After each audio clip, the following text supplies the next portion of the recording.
8.18. The individual's performance is very good, but her attendance record is spotty. How do I convince someone that we need to come to work, on time, every day? Start by making your attendance expectation clear.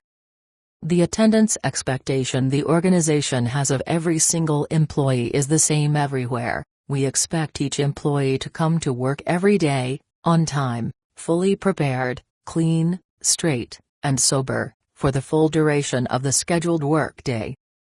Any variance from that is a variance from the company's expectations. Red flag.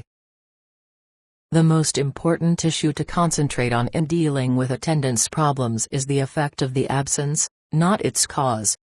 Supervisors must continually point out to people with spotty attendance records that ultimately the cause of any absence is irrelevant, only the effect counts. The point is a simple one: regardless of the quality and truthfulness of the excuse, if the employee doesn't come to work, the employee's job doesn't get done. We can't justify Bobby Sue's non-performance to customers simply because she had a really good excuse for not showing up. Tell me more. Many people erroneously believe that if they have some sick leave available, then it's okay to take off some time. This is not true.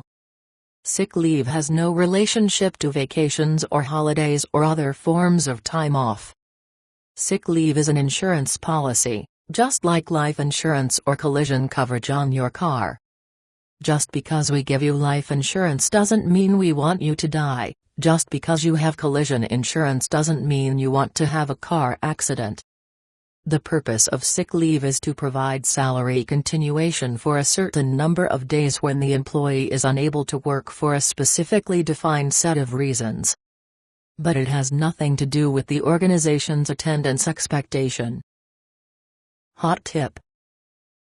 Some supervisors erroneously believe that if the reason for absence is accurate, and the person is not a liar or a malingerer, the company must tolerate and accommodate the employee. This is not correct and is unfair to the employee's co-workers, who must take up the slack when the absentee is missing. The statement that the supervisor needs to make to the employee is, "Sally, I understand that you may have childcare problems, medical difficulties, car troubles, runaway pets. The fact is, I need someone who can show up for work every day. If you can't come to work every day that you're scheduled, I will need to find someone who can. Now what are you going to do so that you can meet your responsibility for showing up on time every day?"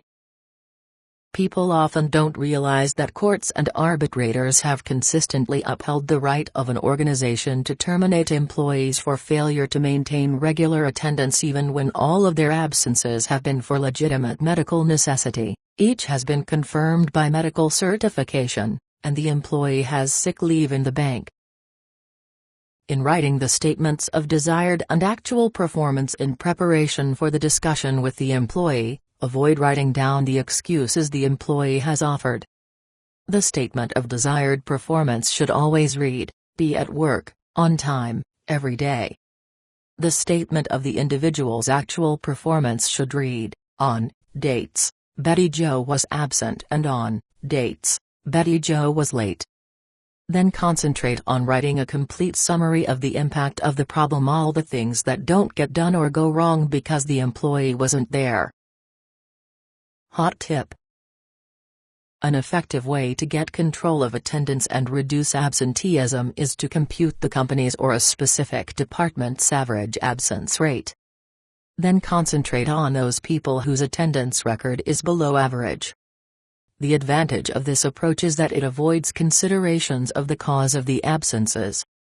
You can then say to the employee, "The average absence rate in your department was 4.6%, Joe. But your personal absence rate was 5.5%.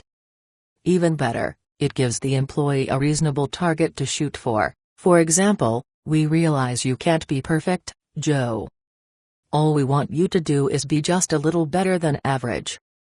As the people with attendance problems improve to better than average, the overall average absence rate goes down.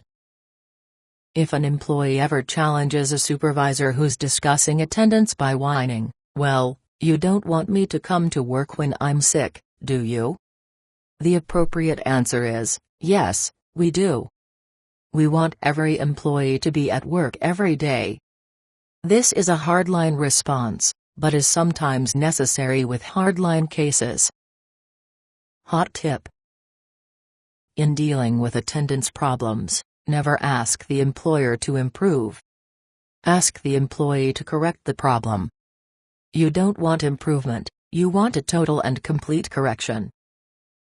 Red flag: when taking disciplinary action or terminating an employee because of an attendance problem, never use the phrase, "excessive absences." That suggests that there is some standard that the employee has exceeded. Instead, say, "failure to maintain regular attendance." What is regular attendance? Coming to work, on time, every day.